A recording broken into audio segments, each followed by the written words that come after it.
Bonjour à tous, bienvenue à cette clinique du mercredi des Forces fraîches. Aujourd'hui, on a la chance d'avoir Marie-Claude Dugal de Approvisionnement Canada qui va nous parler de comment travailler avec le gouvernement fédéral. Marie-Claude, merci beaucoup d'être avec nous. Merci à toi, David. Quel plaisir. Ben, c'est un plaisir, c'est un grand plaisir. Donc, avant de te passer la parole, ce que je propose, c'est faire un bref tour de table sur ce que c'est les Forces fraîches.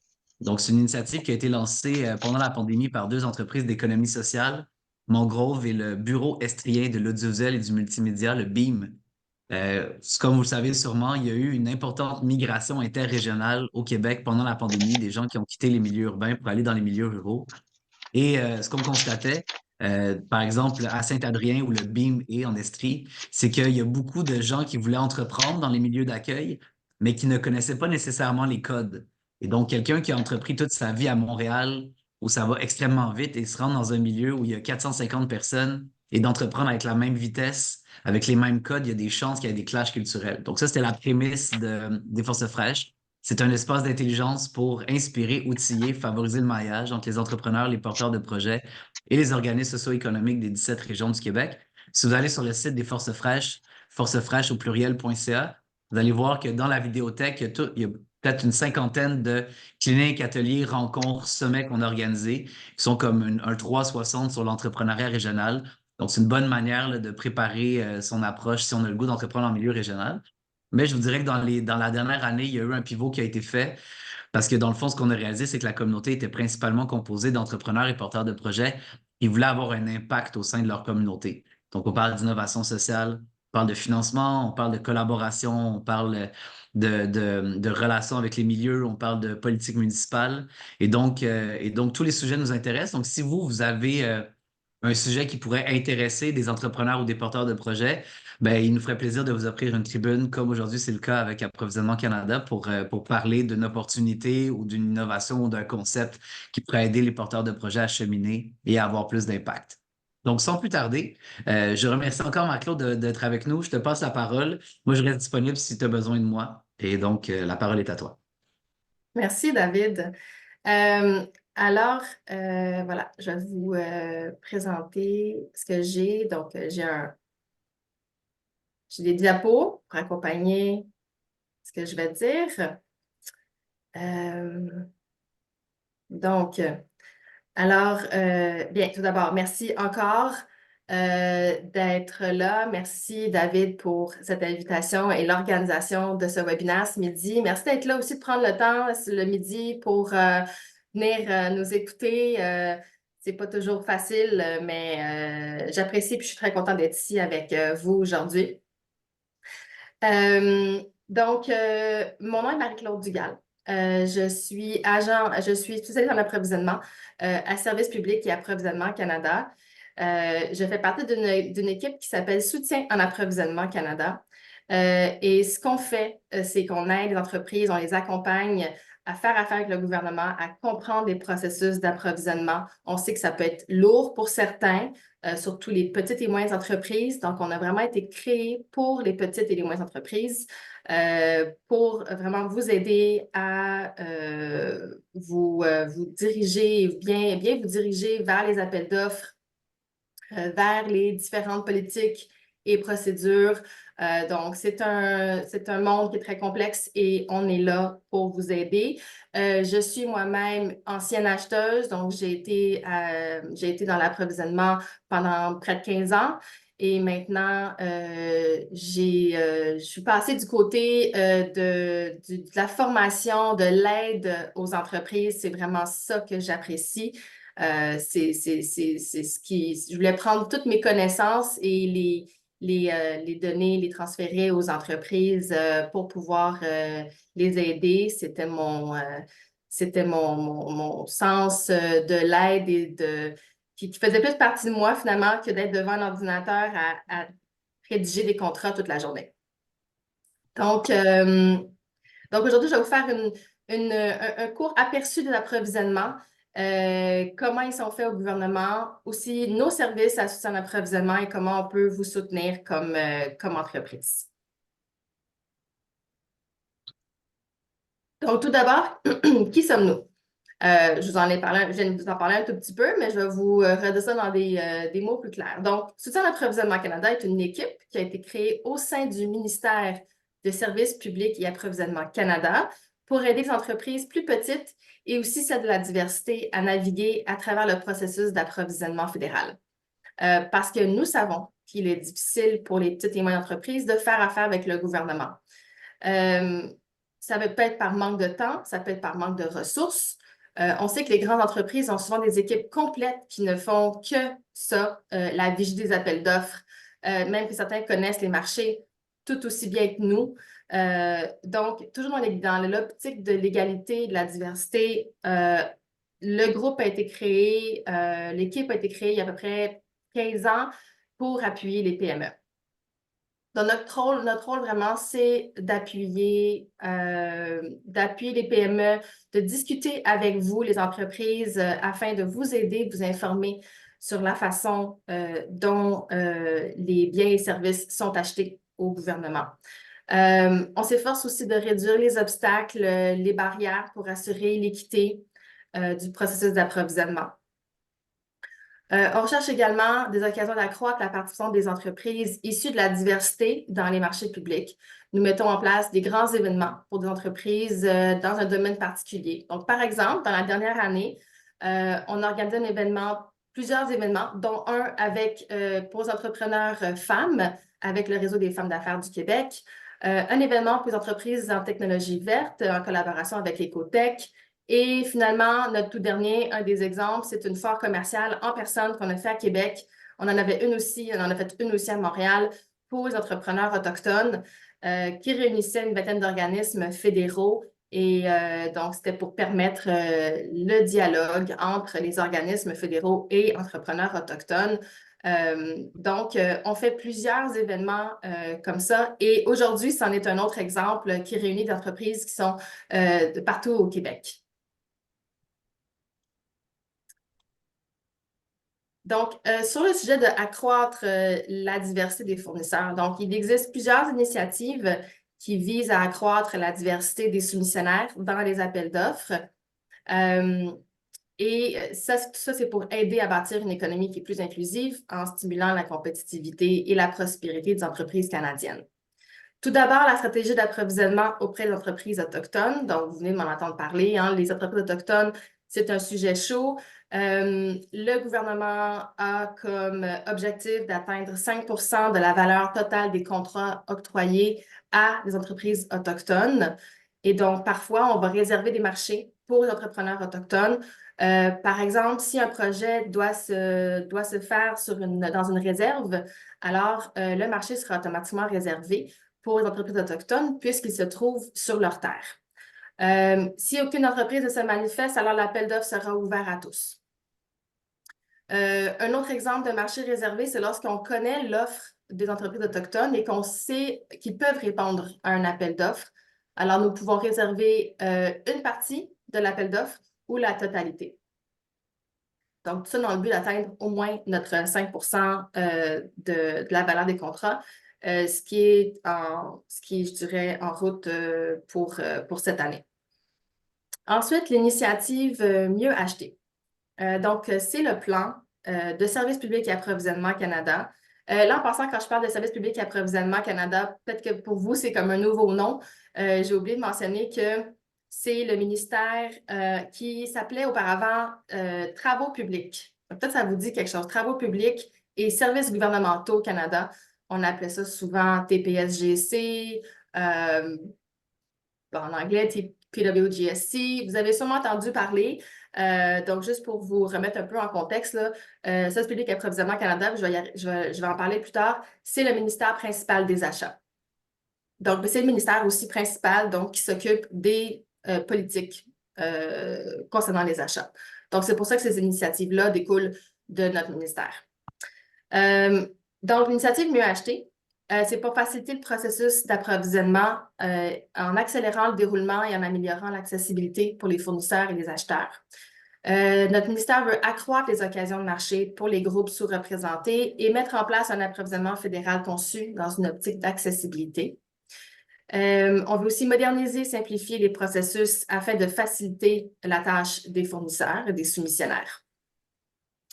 Notre ministère veille à ce que les normes éthiques les plus rigoureuses soient appliquées au marché public. Ces fournisseurs sont des petites et moyennes entreprises et des entreprises détenues ou dirigées par des groupes sous-représentés. Donc, on utilise notre pouvoir d'achat pour aider à résoudre des problèmes importants comme les changements climatiques, pour fournir des retombées économiques aux entreprises canadiennes et pour faire progresser des priorités qui comptent.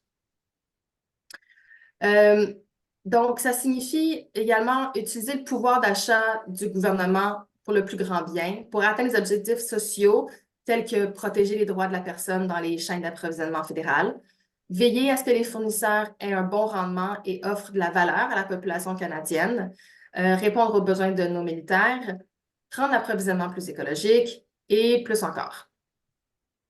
Si on veut parler justement de les achats écologiques. L'objectif d'écologiser l'approvisionnement, c'est de réduire notre empreinte environnementale parce que, étant un des plus grands acheteurs au Canada, on veut créer des nouveaux marchés pour des produits et des services novateurs et en technologie propre pour réduire notre empreinte environnementale. Cette initiative intègre des facteurs environnementaux dans la planification des achats, donc dans l'achat même, dans l'utilisation des biens et l'élimination ensuite de tous les biens et services, y compris dans le domaine de la construction. Donc, par exemple, dans le cadre du programme d'acquisition de services énergétiques, les soumissionnaires ont été invités à prouver que leur technologie pouvait réduire les émissions à gaz à effet de serre au-delà des objectifs fixés par le Canada. Donc, le soutien du gouvernement aux biens et aux services écologiques contribue à la lutte contre les changements climatiques tout en favorisant l'innovation et en accélérant les travaux de recherche et de développement sur les technologies propres. Donc, les soumissionnaires qui intègrent des technologies propres dans leurs propositions peuvent se voir récompensés. Et finalement, Soutien d'approvisionnement Canada, bien, c'est nous. Évidemment, on appuie toutes ces démarches. On collabore avec les responsables de l'approvisionnement au gouvernement et on offre un soutien aux entreprises de tout milieu pour faciliter l'accessibilité à nos marchés. Puis quand je dis marché public, je parle d'appel d'offres. C'est synonyme, c'est la même chose. Donc, quelques chiffres ici. Le gouvernement du Canada est l'un des plus importants acheteurs du Canada, hein, comme je l'ai dit. Le gouvernement dépense, je vais m'exclure là-dedans, près de 24 milliards de dollars par année. Et le gouvernement achète de tout type de produits, que ce soit des biens comme des machines, des brise-glaces, des biens comme des uniformes ou même juste des vêtements, sans que ce soit nécessairement des uniformes. Des services comme des services d'alimentation, des services de traduction, des services professionnels aussi, donc experts conseils, professionnels en TI, professionnels en gestion du changement. La liste est très, très longue dans les services professionnels, donc c'est vraiment conseillé de regarder, de regarder tout ce qui est disponible là, en services professionnels, autant en services et en biens aussi, et aussi biens et services de construction. Donc, énormément de services de construction qui sont demandés au gouvernement. Donc, chaque année, le gouvernement octroie des centaines de milliers de contrats et fait plus de 2 millions d'achats directs par carte de crédit. Les achats par carte de crédit, c'est des achats de 10 000 $ et moins. C'est la limite qu'on a comme acheteur pour des cartes de crédit. Donc, il y a vraiment une énorme portion qui est achetée par carte de crédit pour des petits biens dont on a besoin ici et là. Donc, c'est un énorme marché potentiel vraiment pour tous les entrepreneurs au Canada de faire affaire avec le gouvernement, ne serait-ce que par des petits contrats et puis éventuellement obtenir de plus gros contrats. Puis ça, je vais vous en parler aussi. Passer des marchés avec le gouvernement du Canada, donc en fait, soumissionner, obtenir un contrat, donc un peu les politiques qu'on doit respecter. Donc, évidemment, on est, donc comme je vous ai dit, Service public et approvisionnement Canada est l'organisme d'approvisionnement central du gouvernement fédéral. Donc, nous passons les marchés, donc nous nous occupons des achats des autres ministères jusqu'à une certaine, à partir d'une certaine délégation, à partir d'un certain montant. Donc, chaque ministère a sa propre délégation. Donc, peut passer des marchés eux-mêmes pour des biens jusqu'à 25 000 $. Je vais vous parler là, un peu plus des chiffres plus tard. Mais tous les biens en bas de 25 000 chaque ministère peut en faire l'achat eux-mêmes. Pour tous les biens qui dépassent 25 000 c'est nous qui devons s'occuper de ces contrats et ils seront affichés sur notre site Web. Pour les services, ça dépend. Les ministères peuvent avoir une plus grande délégation ou une plus petite délégation, donc tout dépend. Mais la majorité des services, donc tout ce qui est au-dessus de 40 000 sera affiché sur le site Web. Ce qui n'est pas affiché peut être considéré comme faible valeur et ça aussi, je vais vous en parler. Mais donc, pour continuer ici, donc c'est essentiel que toutes les activités d'approvisionnement soient menées de manière ouverte, équitable et transparente et que tous les fournisseurs aient une chance égale de faire affaire avec nous. Évidemment, le gouvernement du Canada estime que la concurrence dans le processus d'approvisionnement apporte le meilleur rapport qualité-prix. Et finalement, le processus d'approvisionnement est régi par les lois et règlements fédéraux ainsi que par les politiques du Conseil du Trésor du Canada afin de garantir une saine gestion financière des fonds publics. Comment je pourrais dire, un visuel ici très intéressant. Donc, je vais vous parler de quelques mythes. Là, vous avez déjà vu la réponse. C'est pas juste. Le gouvernement achète pas auprès des entreprises comme la mienne. Donc, c'est ce que vous pourriez vous dire, mais en fait, c'est vraiment faux parce que environ 90 % des contrats attribués chaque année sont d'une valeur inférieure à 25 000 $. Donc, si vous pensez que la majorité sont des gros contrats, en fait, c'est vraiment pas le cas.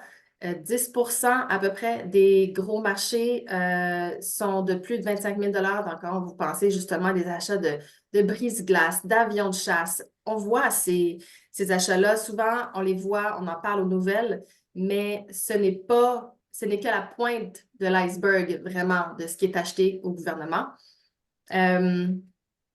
Donc, en moyenne, les entreprises plus petites, les petites et moyennes entreprises obtiennent la majorité de la valeur totale des marchés attribués par notre ministère et par d'autres ministères à chaque année parce que vous êtes les mieux placés pour obtenir ces plus petits contrats.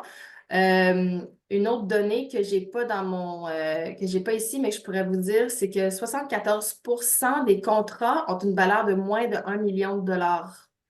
Donc, encore très accessible pour les PME. Donc là, c'est quand ça dépasse le 1 million qu'on parle des 26 % qui restent. Donc, beaucoup de possibilités pour les PME. Comme je disais tout à l'heure, aussi les cartes de crédit. Donc, c'est pour les achats de 10 000 $ et moins. Et c'est des achats qui sont faits directement auprès des fournisseurs. Parfois, en bas de 10 000 $, ça dépend du ministère. Parfois, il va y avoir un petit processus compétitif. Donc, on va tout simplement écrire un courriel, envoyer un courriel, demander le prix pour un item et on va l'envoyer à 2 ou 3 fournisseurs. On va recevoir les prix, puis on va aller avec le moins cher. Habituellement, c'est comme ça qu'on fonctionne. Et ça fonctionne même comme ça dans les plus gros contrats. C'est toujours le soumissionnaire le moins cher, habituellement, là, qui va l'emporter. Un autre mythe, les marchés publics sont centralisés. Eh bien, c'est faux et c'est vrai en même temps. Je vous explique. Donc, Service public approvisionnement Canada, je vous ai dit, hein, c'est l'organisme central du gouvernement fédéral. Mais c'est qu'un des ministères, parce qu'en fait, vous ne devriez pas voir le gouvernement comme un client unique parce qu'il n'y a pas que nous. Il y a plus de 100 ministères et organismes avec des dizaines de départements différents qui s'occupent eux-mêmes de leurs achats. Donc, quand vous considérez le gouvernement du Canada comme un client, en fait, vous devriez voir comme des centaines de clients potentiels aux besoins très différents et situés à divers endroits. Je vais vous donner un exemple, l'exemple de la garde côtière, par exemple. Elle a des postes partout au pays, surtout dans les régions éloignées. Elle a besoin de toute une gamme de services comme conciergerie, aménagement paysager, du déneigement. Il y a une tonne de services et ça, ce n'est qu'une de nos nombreuses organisations. Donc, si on pense à Santé Canada, ce sera autre chose. Si on pense à la GRC, ce sera d'autres besoins. Si on pense à la Défense nationale, d'autres besoins également. Donc, donc il y a plusieurs ministères. Par contre, quand on parle d'appels d'offres, par chance, les appels d'offres sont centralisés. Parce que imaginez si vous deviez aller sur le site web de chaque ministère pour aller voir les appels d'offres. Donc, c'est pour ça que les marchés centralisés, les marchés publics sont centralisés, mais c'est une bonne chose pour vous. Donc, on a un site web qui s'appelle maintenant Achat Canada, qui regroupe tous les appels d'offres du Canada, donc du gouvernement du Canada à travers le Canada. Et donc, ça va être des appels d'offres beaucoup au Québec. Ici, on a une équipe de à peu près 50 acheteurs qui ne travaillent que pour des achats qui sont faits au Québec. Donc, il y a beaucoup d'opportunités. Et je vais justement vous parler un peu plus d'Achat Canada. Alors, prenez l'adresse en note, achatcanada.canada.ca. C'est la source officielle pour trouver les appels d'offres du gouvernement du Canada. Tout y est, et même plus, en fait, parce que vous allez trouver également des ministères, des gouvernements provinciaux, des gouvernements aussi, institutions municipales. Vous allez retrouver des écoles aussi, donc plusieurs différents, tout ce qui est un peu comme paragouvernemental au Canada. On a tous ces appels d'offres-là sont sur le site. Et puis, si vous trouvez, par exemple, un appel d'offres du gouvernement du Québec, donc on va vous rediriger vers le SEAO, tout simplement. Donc, c'est un peu comme un système de redirection. Si c'est un appel d'offres qui est du gouvernement, vous allez trouver les documents d'appel d'offres directement sur notre site Web. C'est très facile à naviguer. Vous pouvez tout simplement taper un mot-clé de votre domaine. Donc, si vous allez sous Occasion de marché, qui est le 3e onglet, c'est là que vous pouvez chercher des appels d'offres. Vous pouvez chercher les nouveaux appels d'offres. Vous pouvez aussi voir les contrats qui ont été attribués dans le passé. Donc, en regardant l'historique des contrats et voir l'information des contrats attribués, ça peut être très utile pour trouver qui sont vos clients, donc quel ministère achète votre produit, votre service, et trouver des contacts aussi au gouvernement dans votre domaine parce que dans chaque appel d'offres, il y a toujours le nom de la personne qui s'occupe de l'appel d'offres. Donc, ça peut être très intéressant pour vous de voir ces informations-là pour un peu voir à votre stratégie ou comment faire affaire avec nous. Et puis, donc, les ministères et organismes fédéraux utilisent Achat Canada pour publier leurs besoins assujettis aux accords commerciaux et parfois peuvent l'utiliser pour d'autres besoins. Donc, ils peuvent publier pour des biens ou des services qui sont sous les seuils des accords commerciaux. C'est pour ça que l'accord, on parle d'à peu près 25 000 pour les biens parce que je crois que on est à peu près dans les 30 000, donc c'est approximatif, là. Je me souviens plus l'accord de libre-échange canadien, je crois. Donc, tout ce qui est le premier seuil dans les accords commerciaux, tous appels d'offres qui sont estimés à un montant plus élevé que ce seuil sera affiché sur Achat Canada. Et il n'y a vraiment que des avantages à utiliser Achat Canada. Donc, premièrement, vous pouvez vous inscrire gratuitement afin d'accéder aux documents d'appel d'offres et soumissionner en ligne, mais ce n'est pas non plus nécessaire de s'inscrire pour effectuer des recherches. Il n'y a aucun coût pour utiliser Achat Canada ni SAP Ariba. je ne vous ai pas encore parlé de SAP Ariba, mais quand plusieurs de nos appels d'offres sont maintenant sur SAP Ariba, donc utilisation vraiment électronique, donc téléchargement directement sur la plateforme SAP Ariba et vous pouvez vous fournir votre soumission, télécharger votre soumission sur SAP Ariba. Donc, c'est comme notre solution qu'on appelle une solution électronique. Donc, SAP Ariba n'a pas de coût, donc il n'y a absolument aucun coût et donc aucun désavantage de tenter votre chance. Deuxièmement, vous pouvez utiliser, donc, vous pouvez faire une recherche en utilisant des mots-clés, en langage clair, filtrer vos résultats pour avoir des résultats qui sont plus précis là, de ce que vous offrez.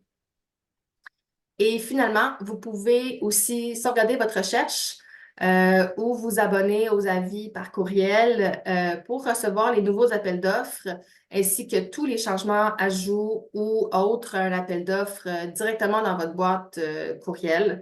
Donc, ça peut être très pratique lorsque vous êtes en train de rédiger votre soumission, de savoir s'il y a eu un changement, une extension de date, un changement dans l'énoncé des besoins, quoi que ce soit, vous allez être tout de suite informé. Et au lieu d'aller voir sur le site à tous les jours pour voir s'il y a un nouvel appel d'offres qui s'affiche, vous pouvez les recevoir directement dans votre boîte à tous les jours. Donc, la recherche est beaucoup plus facile à ce moment-là. Achat de faible valeur. Donc, qu'est-ce qu'on veut dire exactement par achat de faible valeur? On appelle ça comme ça parce que pour nous, les seuils de 25 000 pour les biens et les seuils de 40 000 pour les services, incluant les taxes, c'est comme le seuil. Si l'achat, si le coût de faire cet achat est aussi élevé que l'achat lui-même, il n'y a pas d'avantage à aller à faire un processus compétitif. Ça peut coûter beaucoup d'argent. Donc, c'était déterminé que 25 000 et moins peut se faire sans affichage public. Même chose pour 40 000 et moins pour les services. Et contrairement aux achats qui sont plus importants, qui sont affichés, qui s'effectuent par le biais d'une demande de soumission plus complexe, les achats à faible valeur sont souvent des achats qui sont faits directement auprès des fournisseurs. Comme je vous disais, on trouve les fournisseurs par des listes de fournisseurs que certains agents ont, ou encore on va les trouver sur notre base de données qui s'appelle Données d'inscription des fournisseurs, le DIF, je vais vous en parler tout à l'heure. Et on peut aussi trouver, quand on ne trouve pas sur nos bases de données, on va tout simplement chercher sur des moteurs de recherche, vraiment. Puis on va trouver des fournisseurs de cette façon-là. Alors moi, je dis toujours, soyez sur le web, ayez une adresse courriel surtout, une page web qui décrit ce que vous vendez, vos services, et un endroit où vous contactez idéalement votre courriel. Souvent, je vois des formulaires pour contacter une entreprise. On n'a pas le temps de contacter nécessairement une entreprise pour dire quelle est votre adresse courriel directement. J'aimerais avoir votre adresse. Donc, soyez trouvable. C'est vraiment un de mes conseils que je peux vous donner. Donc, les échanges de faible valeur peuvent vous offrir une belle occasion d'agrandir votre entreprise en établissant une relation d'affaires avec le gouvernement à l'aide de petits contrats. Les acheteurs donc, vont trouver, comme je vous disais, leurs fournisseurs par des listes d'acheteurs, des listes de fournisseurs, pardon, ou leur réseau professionnel aussi. Donc, je vais vous en parler un petit peu plus comment faire des contacts au gouvernement. Donc, bâtir des réseaux. Vous pouvez promouvoir votre entreprise directement aux acheteurs du gouvernement. Généralement, les acheteurs du gouvernement peuvent s'engager directement, comme je vous ai dit, pour certains biens, certains services. Pour les achats qui dépassent ces seuils, les biens sont achetés en utilisant un processus concurrentiel, comme je vous ai dit, affiché sur Achat Canada. Donc, pour ces achats de faible valeur, ça peut être très utile de nouer des liens stratégiques avec les représentants des ministères et organismes pour vous informer de la direction que suit leur division responsable des achats. Donc, comme je disais, hein, assurez-vous que votre site web contient les informations sur les biens et services que vous fournissez et où vous pouvez les fournir également. Et une façon où vous pouvez trouver des personnes qui travaillent au gouvernement. Donc, on a le site web SAGE, qui est le service, les services annuaires électroniques du gouvernement. Donc, SAGE avec un G. Et en anglais, c'est GEDS, G-E-D-S. Donc, si vous tapez ça sur le moteur de recherche, vous allez pouvoir trouver l'annuaire. Par exemple, si vous tapez mon nom, vous allez me trouver. Mon adresse courriel est là et mon numéro de téléphone est là. Donc, vous pouvez chercher par titre, donc approvisionnement, achat, environnement, dépendant de quel est votre domaine. Ça, c'est une façon de faire. Une autre façon de faire, c'est d'aller voir les contrats qui ont déjà été attribués et d'aller voir qui était l'acheteur qui était responsable de ce contrat dans votre domaine et de le contacter, de tenter de trouver de l'information à qui vous pourriez contacter ou s'il pourrait transférer votre contact à la personne concernée. Donc, il y a toujours moyen de le faire. Comme je vous dis, les acheteurs peuvent garder des listes de fournisseurs. Sinon, ils vont vous dire tout simplement, enregistrez-vous sur toutes les plateformes. Puis quand on va sortir un appel d'offres, vous allez être tout de suite euh, informé que l'appel d'offres est affiché. Donc, parlant de ça, achat concurrentiel, donc c'est pour tous les achats qui sont, hein, je le répète souvent, mais les biens au-dessus de 25 000 les services au-dessus de 40 000 il y a plusieurs méthodes qui sont utilisées. Donc, une demande de proposition, par exemple, est publiée pour solliciter des soumissions pour des biens et services.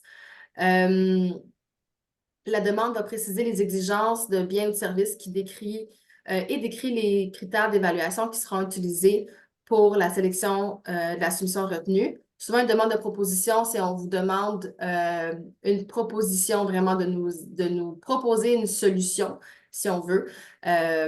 Donc, c'est surtout pour les services dans ce cas-ci. Il existe des demandes d'appel d'offres demande d'offres à commande, pardon, et demande d'arrangement en matière d'approvisionnement. Je vais vous expliquer rapidement ce que c'est. Donc, dans le fond, c'est une façon pour nous d'aller chercher des biens ou des services rapidement. Donc, on va préqualifier d'abord donc, vous allez soumissionner pour être préqualifié dans un bassin de fournisseurs qui peuvent fournir un certain service ou un certain bien, dépendant sur quel appel d'offres vous avez soumissionné. Vous allez être préqualifié et donc prêt à offrir ces services ou ces biens quand le temps va venir. Donc, quand un ministère, un client va demander aux approvisionnements, j'ai besoin de, par exemple, en alimentation, c'est un très bon exemple. En alimentation, donc c'est souvent des arrangements d'approvisionnement ou des appels d'offres ou des offres à commande aussi. Disons qu'il y a besoin de nourriture, besoin de fruits, donc il va dire, OK, j'ai besoin de fruits. Là, l'agent d'approvisionnement va aller voir la liste des fournisseurs. Et là, les fruits et tous les prix, ils sont déjà. Et là, ils vont pouvoir passer une commande directement avec un des fournisseurs qui se trouve dans la liste. Et les prix sont déjà fixés d'avance. Donc, vous recevez à ce moment-là un contrat, une commande. Donc, ces deux moyens-là, ce ne sont pas des contrats, mais ce sont comme des ententes pour d'éventuels contrats. On fonctionne beaucoup comme ça puisqu'on rachète souvent les mêmes services et les mêmes biens. Et finalement, l'appel d'offres va préciser la méthode d'approvisionnement utilisée et tout va être décrit là, dans les documents de demande de soumission. S'inscrire comme fournisseur au gouvernement, ça peut être complexe, mais ça peut être c'est où trouver l'information. Donc, je vous mets ça très rapidement ici. Donc, pour vous inscrire, donc évidemment, dans notre objectif optique de la diversité des fournisseurs, le REA, qui est le Registre des entreprises autochtones, fait partie vraiment de l'inscription des fournisseurs. Si vous êtes une entreprise autochtone, je vous suggère fortement de vous enregistrer sur cette base de données, puisque vous ne pourriez pas être considéré comme une entreprise autochtone si vous soumissionnez sur un appel d'offres. Vous pourriez ne pas faire partie, par exemple, s'il y avait un appel d'offres réservé, vous ne pourriez pas soumissionner. Il faudrait vraiment que vous prouviez que vous soyez une entreprise autochtone. Donc, le REA, c'est comme la première étape, si on veut. Si vous êtes autochtone, bien sûr. Ensuite, le DIF, données de description des fournisseurs, c'est pour obtenir un NEA. C'est une base de données qu'on utilise, les acheteurs utilisent pour trouver des fournisseurs. Donc, on peut chercher par type de produit. Donc, pour tous les achats qui sont de moins de 25 000, les achats de faible valeur, on utilise beaucoup cette base de données pour trouver les fournisseurs.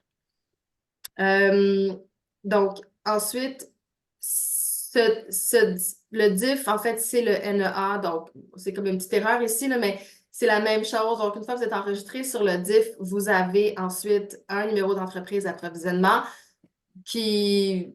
Vous n'avez pas besoin d'utiliser ce numéro d'approvisionnement nécessairement, c'est juste de l'avoir. Vous êtes considéré comme étant un fournisseur potentiel pour le gouvernement.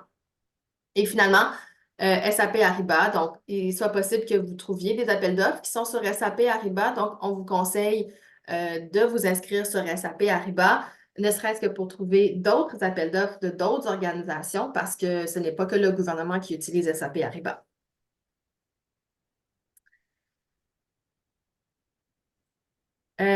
Donc, devenir un fournisseur, c'est un petit aperçu ici parce que je voulais vous parler de ça pour vous montrer tous les webinaires, les séminaires qu'on offre.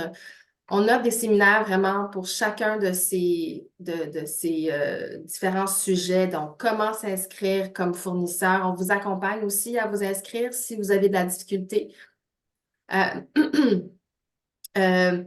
Ensuite, trouver des occasions de marché. On a un séminaire complet sur la recherche d'appels d'offres sur Achat Canada. Et puis, présenter une soumission, bien, c'est le webinaire Soumissionner sur des marchés qu'on offre aussi. Et on passe à travers tous les points ici le mentionnés.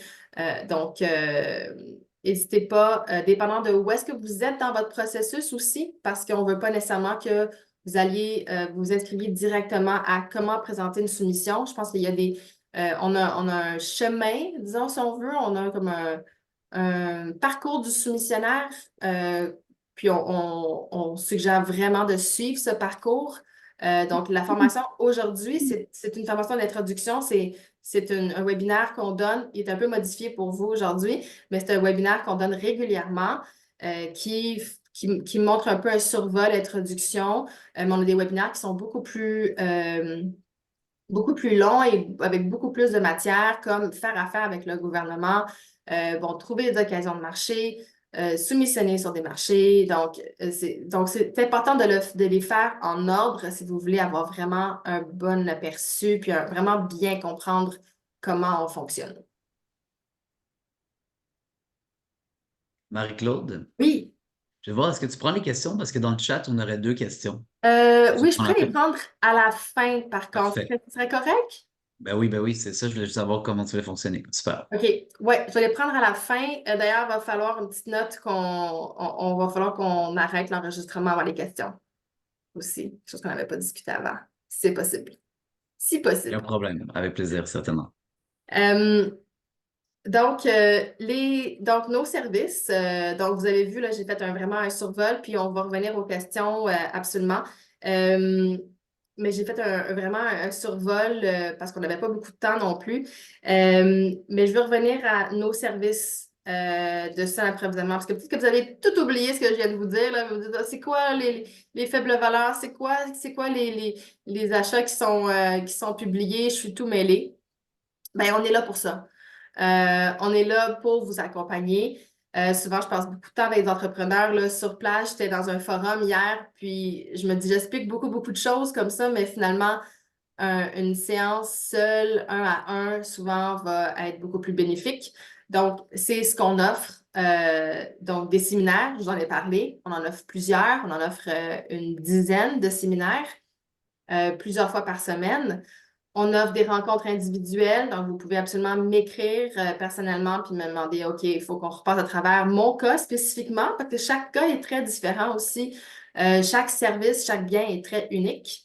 Donc, on offre des séances pour passer à travers tout ça. Il y a la ligne info. La ligne info, c'est une ligne qui est à Ottawa, c'est basé donc au national à Ottawa. La ligne info, je constate ça ici comme notre ligne info à nous. Donc, on a un numéro de téléphone où vous pouvez nous contacter pour vos questions. Plein d'outils en libre service sur notre site web, qui est notre site web de système d'approvisionnement, qui est canada.ca/SAC, et vous allez le voir dans deux diapos. Plein de documents là, où vous pouvez lire par vous-même. Si vous êtes autodidacte, là, il y a de la lecture à faire pour des heures sur nos processus. Donc, ça peut être un très bon devoir à faire avant de venir à la prochaine présentation. Et notre site web de SAC quand je dis SAC, là, Soutien à l'approvisionnement Canada, qui comporte évidemment plein de ressources. Et je veux aussi mentionner que tout ça est gratuit. Absolument toutes les rencontres individuelles, tous les séminaires, tous les appels, tout ça, tout ça est gratuit.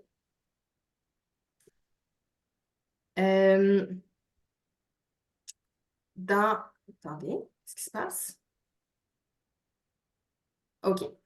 Séminaire à venir. Donc, comme je vous disais, on ne voit pas ici, mais vous allez le voir. Donc, sur canada.ca/SAC, sous Trouver des événements, vous allez trouver tous nos événements. Et ça, ici, ce sont les événements qu'on offre dans les prochaines semaines. Donc, vous voyez, aujourd'hui, je vous ai fait comme un mélange de démystifier les marchés publics et initiation à l'approvisionnement. Vous avez vu un petit peu de mythe, on a vu un petit peu d'initiation. Donc, je vous ai fait quelque chose qui était un peu plus spécialisé, personnalisé. La semaine prochaine, ou même dans 2 semaines, comment le gouvernement achète ce que vous vendez? On a posé vos questions à SAC. Donc, deux spécialistes en approvisionnement sont présents pour répondre à vos questions. Donc, vous venez dans le webinaire. On n'a pas de présentation en tant que telle. Vous venez juste poser vos questions.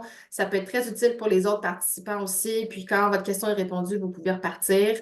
Donc, on fait ça de temps à autre. C'est le 17 avril prochain. Faire affaire avec le gouvernement du Canada, c'était un bon deuxième webinaire à prendre. Comment le gouvernement achète ce que vous vendez aussi. Et le 30 avril, on aura trouvé des occasions d'affaires dans Achat Canada. Donc, encore là, c'est comment trouver les documents. On va vraiment vous montrer sur le site web là, où cliquer, quoi chercher. Donc, c'est vraiment intéressant. Et voilà, finalement. Bon, je remarque que l'adresse n'est pas là. Alors, je suis désolée. Donc, mon adresse, là, je vais le mettre dans le chat aussi, là, mais donc, Canada. Je l'avais au tout début de la présentation, mais je ne l'ai pas ici. Canada.ca/SAC, c'est notre site web. Et pour obtenir de l'aide, voici notre adresse. Donc, on a un courriel là, qui est générique, mais on est une petite équipe, tout le monde y répond. Donc, c'est pas comme si vous envoyez un courriel dans une boîte qui va se perdre. On répond, on est là, on répond normalement là, assez rapidement. Je peux quand même vous mettre mon adresse courriel si nécessaire. Là, je vais la mettre rapidement dans le chat. Et puis, donc voilà, ça conclut ma présentation. Puis, j'espère que je ne vous ai pas trop mélangé. J'en ai donné un peu, pas trop. Qu'est-ce que tu en penses, David? Je pense que c'est une excellente base, là. J'ai hâte d'entendre les questions. Fait que, parce que je pense que ça va permettre de personnaliser un peu, là, puis Ouais. de voir des cas. Fait que peut-être pour le côté officiel de la présentation, Marc-Claude, est-ce que tu as un mot à dire pour l'enregistrement pour les 2 prochaines semaines? Est-ce que pour le mot de la fin, puis après je vais fermer l'enregistrement, puis on pourra poursuivre avec les questions. Oui, encore une fois, je vous remercie d'avoir écouté ce webinaire, puis je vous encourage à nous contacter. N'hésitez pas à nous poser vos questions. Comme on dit souvent, il y a pas de questions stupides. Vous êtes perdus. Moi, j'étais perdue quand j'ai commencé, fait que je comprends absolument. Donc, on aide plusieurs entreprises et donc, n'hésitez pas absolument à nous contacter. Ça va nous faire plaisir de vous appuyer dans vos démarches. Merci Marie-Claude. Alors je vais finir l'enregistrement maintenant.